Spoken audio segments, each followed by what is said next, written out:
Hi, welcome back to the Megalamukos.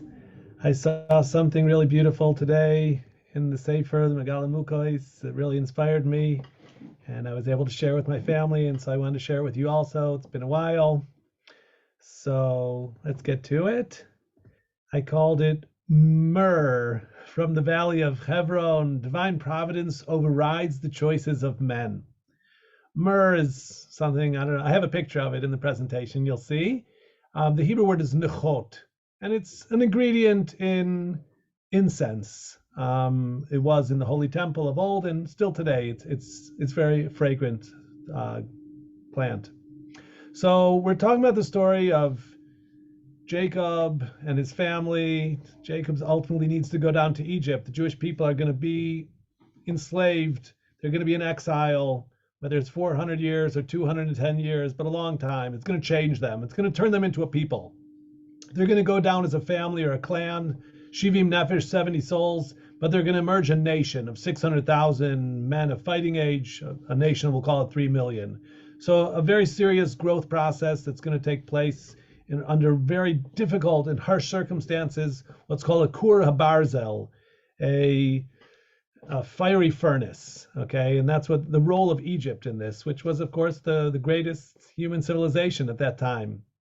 So it starts with the sale of Joseph, terrible, tragedy, the story of Joseph's brothers who were jealous of him and his coat of many colors and the favoritism that he had from his father. And they considered fratricide. They nearly murdered him. He was saved by Reuben. Ultimately, Judah says, let's sell him. He is sold as a slave and is taken down to Egypt. And interestingly, the Torah comments on what the merchants who took Joseph down to Egypt as a slave, what else they were carrying in the caravan. And it's, who cares? And Rashi tells us it's important. It shows that God's with us even in the dark times, even when everything is awful and your family is turned upon you.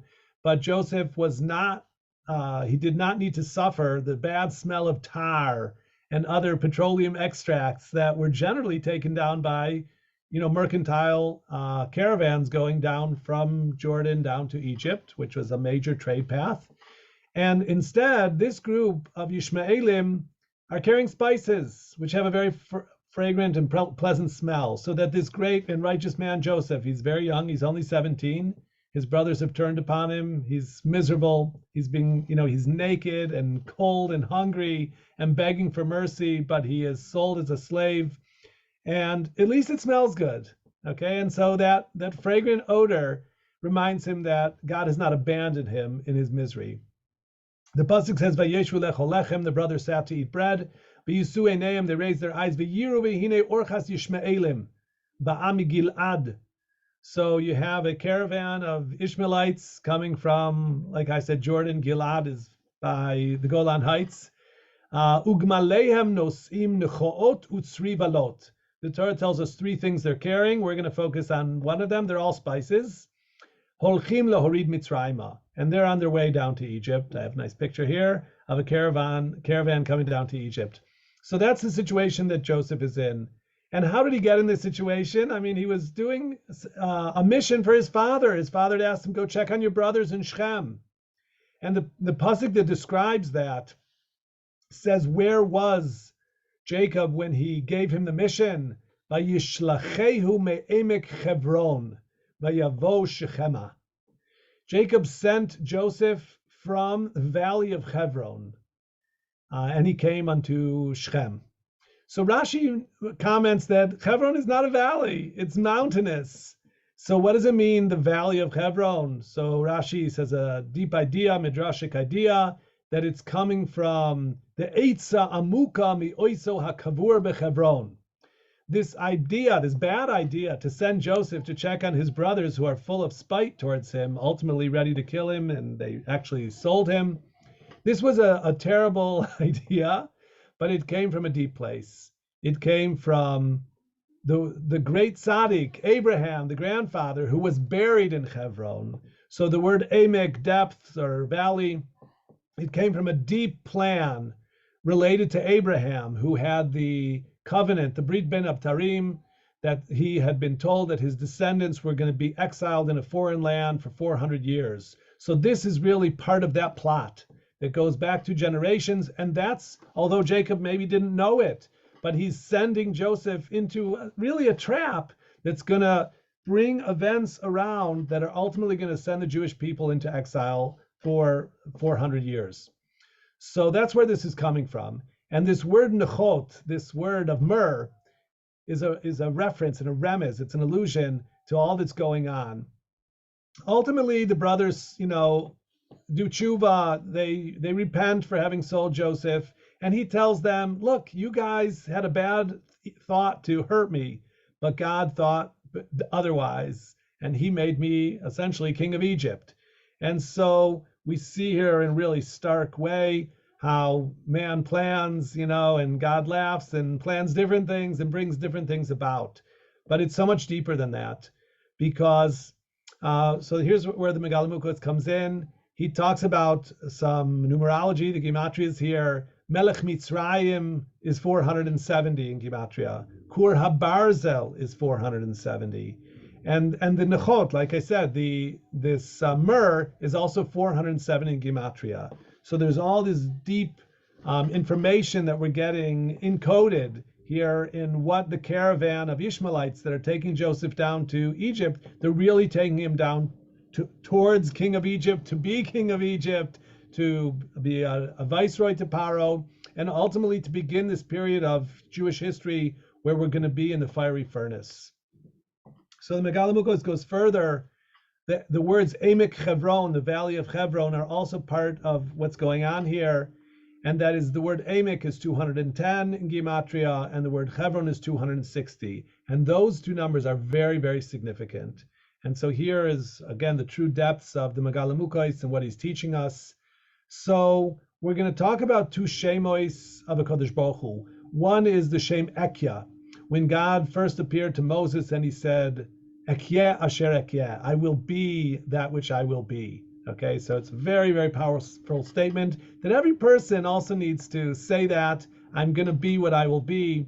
Has to do with connecting to yourself and being yourself, and that has to do with the divine spark within us.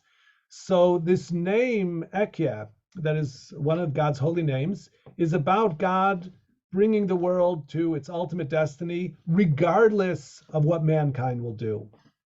And that's important, because a more famous name of God, Yud-Keh Vav-Keh, which we don't pronounce, but we look at the letters, and I have them on the screen, look at the letters of Ekyeh and of Yud-Keh Vav-Keh, and you see they're mostly common letters. The Hey and the Yud, of course, appear in both. So the difference between Ekyeh and between Yud-Keh Vav-Keh is the Aleph in Ekyeh and the Vav in Yud-Keh Vav-Keh.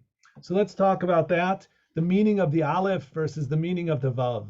So the Aleph is, of course, the very first letter. In Hebrew, it's a silent letter, right? In English, we have the ABCs. The letter A is a very important vowel. But in Lashon Kodesh, Aleph is silent, okay? So the Torah begins with base, okay? The Aleph that precedes the base is invisible. It's unheard and it's unseen, like God in a certain way. It's a divine letter. It's, of course, the first letter of the Ten Commandments. Anoichi Hashem Elokecha, I am the Lord thy God who brought thee out of Egypt. So the Aleph is the first person. It's God speaking Be'ad Atzmo, from himself. And so that's the nature of the Aleph, okay? Whereas the nature of the Vav, the word Vav in Hebrew is a hook, okay, a connector between two things. In the Mishkan, there were Vavim. And so the letter Vav is a conjunction, meaning and. It connects this and that. So that's what the Vav does. So in these two divine names, that's very significant. In the name Ekyeh, which means I will be what I will be, it's not connected to anything. It's just God unto himself, bringing reality to its pre-appointed destiny. Whereas the Shem Yud-Keh Vav-Keh, the Yud, which is this spark of energy and light and life, and the Hey, which is the receptacle to receive it in the world that we can ultimately even see, feel, and touch. That's the Yud and the Hey, which are common to these two names. But in Yud-Keh Vav-Keh, there's a Vav, there's a connector, a hook. and that is a connection between man and God. So the Shem Yud Kei Vav Kei has within it God's divinity, but man's humanness. And so there's give and take in that. There's reward and punishment.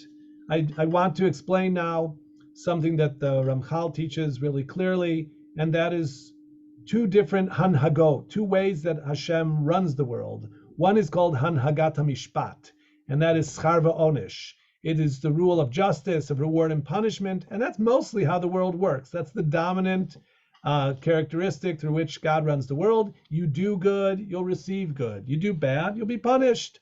There are, of course, exceptions. We all know about that. We know about Tzadik v'Ra'lo and Rasha v'Toivlo. There are times that it goes bad for good people and good for bad people. But basically, the world is set up in a system of justice and of reward and punishment. That's the basic way it works. And that's God has said something, and now it's our responsibility to live up to it. And if we do so, we'll be rewarded. If we fail to do so, we violate, we transgress, we'll be punished. Okay.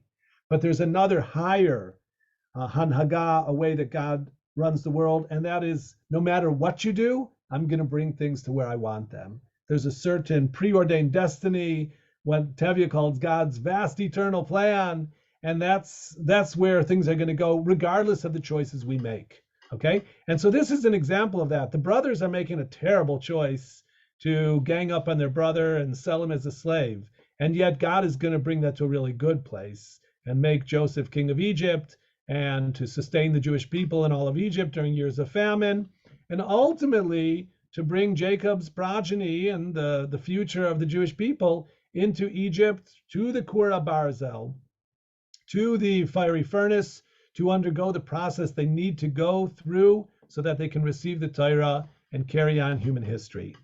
So these two levels of Ekye, the Hanhagat Hayichud, okay, of God bringing things to their predesigned destiny, and the Hanhagat HaMishpat, the interplay between man and God and reward and punishment, are right here. These two layers are intertwined, and that is all hinted at in these words and in this Myrhh, okay, the Nechot, because, and it's in the Emek Hebron, okay, those words where Jacob sent Joseph from, are all representative of these ideas. I'm going to explain it, numerology now. The Shem Ekye is, the gematria is 21. 10 times 21 is, of course, 210. That's equivalent to Emek, the valley. The regular Shem of God, the ineffable four-letter name, is Yud Kei Vav Kei. The gematria is 26. 10 times 26, whereas 10 is the completion of the set of, it's 1, 10, and 0 units.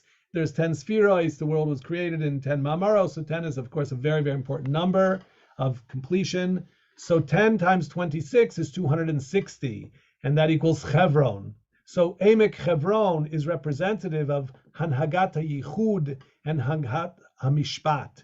We have here human choice. We have here God's divine plan, and they're all coming together.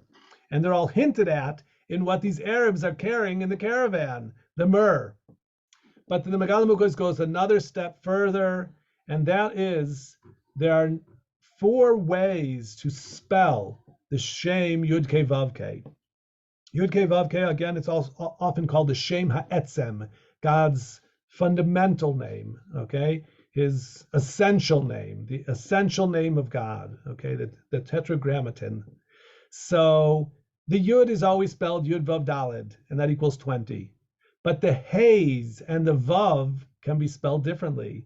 The letter Hey in Hebrew could be spelled Hey Aleph, it could be spelled Hey Yud, or it could be spelled Hey Hey. So that the gematria of the spelling of the Shem Yud Kei Vav Kei can be a number of different combinations, but there are 4 main combinations which the Kabbalists speak about, called Av, Sag, Ma, and Ban, 72, 63, 45, and 52. And they're like different personas. They're God behaving in different ways, interacting in different ways with us. And so this one is called Milui Alfin, okay, because it's full of Alephs. Hey Aleph, Vav, Aleph, Vav, and Hey Aleph. So that altogether, the Shem Yud Kei Vav Kei here written in this way, as I have it on the screen, equals 45, okay? So now 45 times 10, okay, everything has been multiplied by 10, is 450. When you add to that the 21 of Ekye, we have again reached the number 471, which is exactly Nechot, okay?